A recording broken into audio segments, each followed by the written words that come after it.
விருதுநகர் மாவட்டம் ஸ்ரீவில்லிபுத்தூர் ஆண்டாள் திருக்கோவிலில் ஆடிப்பூர திருவிழாவின் முக்கிய நிகழ்வான தேரோட்டம் கோலாகலமாக நடந்து வருகிறது. அந்த காட்சிகளை பார்க்கலாம்.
பச்சைமா மலைபோல் மேனி பவளவாய் கமலச் செங்கன் அச்சுதா அமரர் ஏரே ஆயிரம் குருந்தே என்னும் இச்சுவை தவிர யான் போய் இந்திர லோகம் ஆளும் அச்சுவை பெரினும் வேண்டேன் அரங்கமா நகருளானே.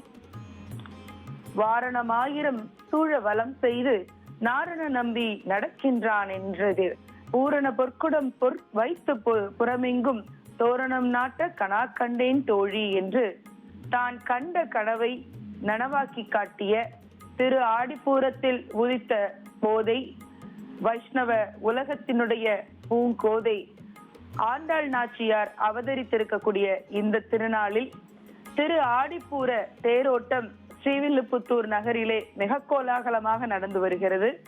அந்த நேரலை காட்சிகளை நமது தந்தி தொலைக்காட்சியின் மூலமாக தரிசிப்பதில் மிகுந்த மகிழ்ச்சி அடைகின்றோம். ஆண்டாள், கோதை, நாச்சியார், சூடி கொடுத்த சுடற்கொடி, இப்படி பல்வேறு திருநாமங்கள் அவளுக்கு. மார்கசீர்ஷம் என்கின்ற சொல் வைஷ்ணவ சம்பிரதாயத்தில் மிக அதிகமாக பயன்படுத்தப்படும். மார்க்கம் என்றால் வழி, சீர்ஷம் என்றால் தலை, முதன்மையானது, அதாவது தலையாய வழிதான் இப்படிப்பட்ட கோதையை காட்டிய நமக்கு வழியாகும். கோதை என்று சொன்னால் மிக மிக இனிமையானவள் என்று பெயர். மிக இனிமை என்று சொன்னால் என்ன? நாம் சாப்பிடக்கூடிய இனிப்பு பொருட்கள், இனிப்பு பதார்த்தங்கள் அவையெல்லாம் நாவிற்கு சுவை தரக்கூடியவை.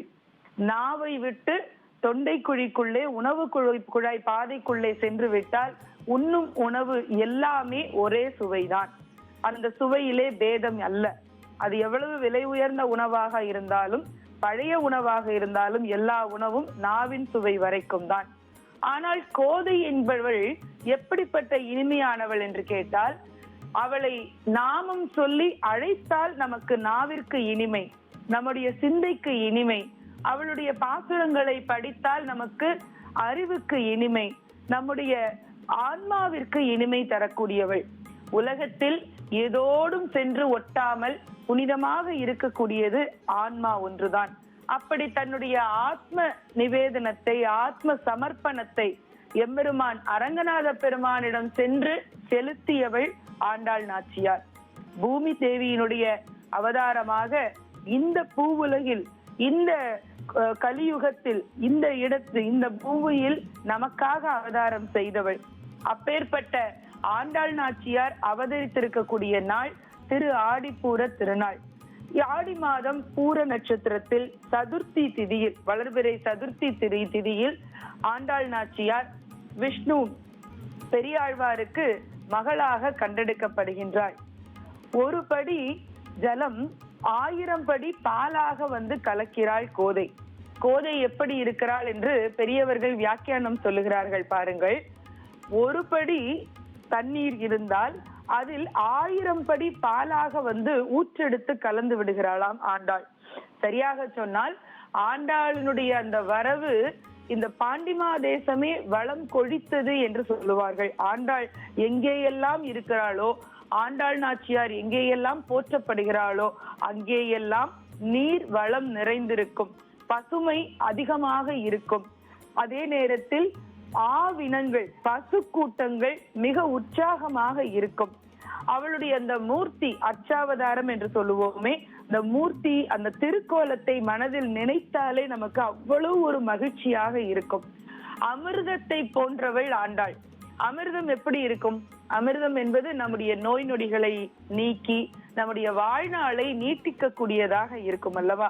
அப்படி அமிர்தம் என்பது நாம் எடுத்து சுவைத்தால் தான் நமக்கு பலன் தரக்கூடியது. ஆனால் ஆண்டாளை நினைத்தாலே நமக்கு அவள் இனிமையை தரக்கூடியவள்.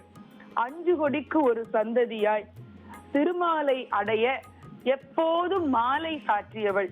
பெருமாளுக்கு தனக்கு கைங்கரியம் செய்யக்கூடிய பெரியவர்கள் செய்து கொடுத்த மாலையை விட ஆண்டாள் நாச்சியார் தொடுத்து கொடுத்த மாலையை சூட்டிக் கொள்வதில் தான் ஆனந்தம் அதிகமாக இருந்தது. பூ மாலை மட்டுமா அவள் தந்தாள்? பாமாலையும் சேர்த்துதானே அவள் தந்தாள். அந்த பூமாலை கூட இப்பொழுது நாம் கண்ணால் பார்க்க முடியாது, அது எந்த காலமோ நடந்தது. ஆனால் அவள் சூட்டி கொடுத்த, அவள் ஆக்கி கொடுத்த பாமாலைகள் நம்முடைய சிந்தைக்கும் நம்முடைய பக்திக்கும் விருந்தாக இருக்கின்றது. ஆழ்வார் கோஷ்டிக்கு ஒரு கொடி அவள். ஆழ்வார்கள் 12 பேர்களில் ஒரு கொடி போல விளங்கக்கூடியவள் ஆண்டாள் நாச்சியார். ஒரு கொடி எப்படி இருக்கும்? பார்ப்பதற்கு பசுமையாக, தளிர் போல மிக மென்மையாக படர்ந்து இருக்கும்.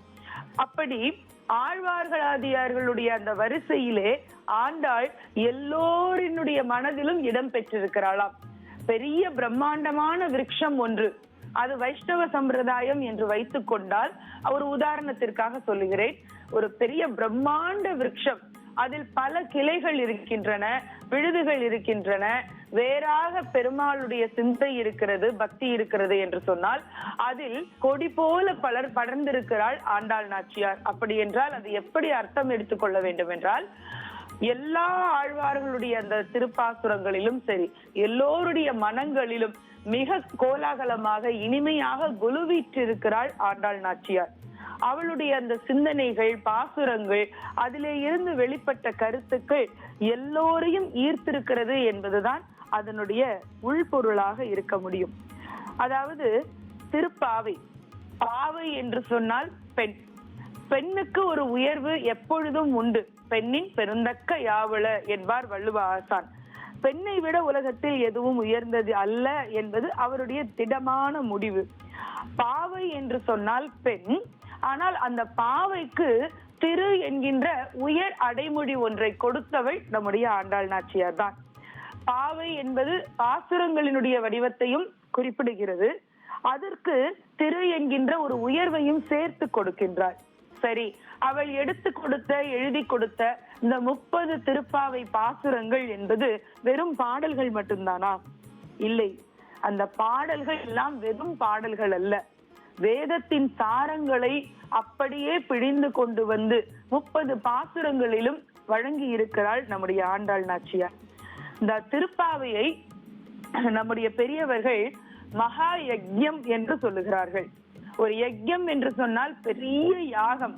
சாதாரணமாக வீட்டில் விளக்கேற்றி சுவாமி படத்திற்கு பூ மாலைகள் சாற்றி அலங்காரம் செய்து நைவேத்தியம் வைத்து பாசுரங்கள் சொல்லி அர்ச்சனை செய்து சகஸ்ரநாமம் சொல்லி இப்படி அன்றாடம் நம்முடைய வீடுகளிலே பூஜை செய்வது உண்டு. அதை தாண்டி திருக்கோவில்களில் சுவாமிக்கு திருமஞ்சனம் செய்வது என்பது அடுத்தது. இன்னும் சில பெரிய திருப்பணியாக திருக்கோவில்களை எடுத்து புனருத்தாரணம் செய்து சம்பிரோக்ஷணம் செய்வது என்பது அதைவிட பெரிய கைங்கரியம். அதைவிட இன்னும் அதிகமாக சொல்லி இருக்கிறார்கள் நம்முடைய பெரியவர்கள், யாகங்கள் வளர்ப்பது என்பது. இந்த ஹோமங்கள், யாகங்கள் என்பவை உலக நன்மைக்காக உருவாக்கப்பட்டவை. சரி, அந்த ஹோமங்கள், யாகங்கள், அதையும் தாண்டிய சொல் யஜ்யம் என்பது. இதற்கென்று நிறைய படிநிலைகள் உண்டு. ரிஷிகள் சொல்லி இருக்கிறார்கள். ஒவ்வொரு யஜ்ஞத்திற்கும் ஒவ்வொரு முறை சொல்லப்பட்டிருக்கிறது. இப்படித்தான் ஹோமகுண்டம் இருக்க வேண்டும், இன்னென்ன பொருட்கள் தான் அதிலே பயன்படுத்த வேண்டும், ஹவிஸாக அதுல இன்னென்ன பொருட்கள் தான் சேர்க்க வேண்டும் என்றெல்லாம் நிறைய வழிமுறைகள். 12 பேர், 15 பேர், 21 பேர் என்று வேத பாடம் படித்த ஆச்சாரிய பெருமக்கள் உட்கார்ந்து செய்வார்கள் யஜ்ஞம் என்பது. ஆனால் இங்கே ஆண்டாள் நாச்சியார் இப்படி எதுவுமே செய்யவில்லை. ஹோம குண்டம் கட்டவில்லை, அதற்கான பொருட்களை கொண்டு வந்து சேர்க்கவில்லை, பல வேத ஆச்சாரியார்களை அழைக்கவில்லை. ஆனால் தனி ஒருத்தியாக அவளே ஒரு பெரிய யஜ்ஞத்தை நடத்துகின்றாள். எதன் மூலமாக என்று கேட்டால், திருப்பாவை என்று சொல்லப்படக்கூடிய அற்புதமான பாசுரங்கள் வாயிலாக மகா யஜ்ஞத்தை நடத்தி காட்டியிருக்கிறாள் ஆண்டாள் நாச்சியார். அந்த திருப்பாவையிலே முதல் 10 பாடல்கள் என்பது பெயரை பற்றி, எம்பெருமான் மகாவிஷ்ணுவினுடைய பெயரை பற்றிய பெருமைகளை பாடக்கூடியதாக இருக்கிறது. இரண்டாம் 10 புஷ்பார்ச்சனை, 3ஆம் 10 சரணாகதி தத்துவத்தை குறிப்பதாக இருக்கிறது. இப்படி ஆண்டாளை பற்றி சிந்திக்க இன்னும் நிறைய செய்திகள் இருக்கின்றன. ட்ரெண்ட ஃப்ரெண்ட் ஆக்கிக்கோங்க. தந்தி டிவியின் சப்ஸ்கிரைபர்ஸ் அண்ட் ஃபாலோவர்ஸ் குடும்பத்துல நீங்களும் இணையுங்க.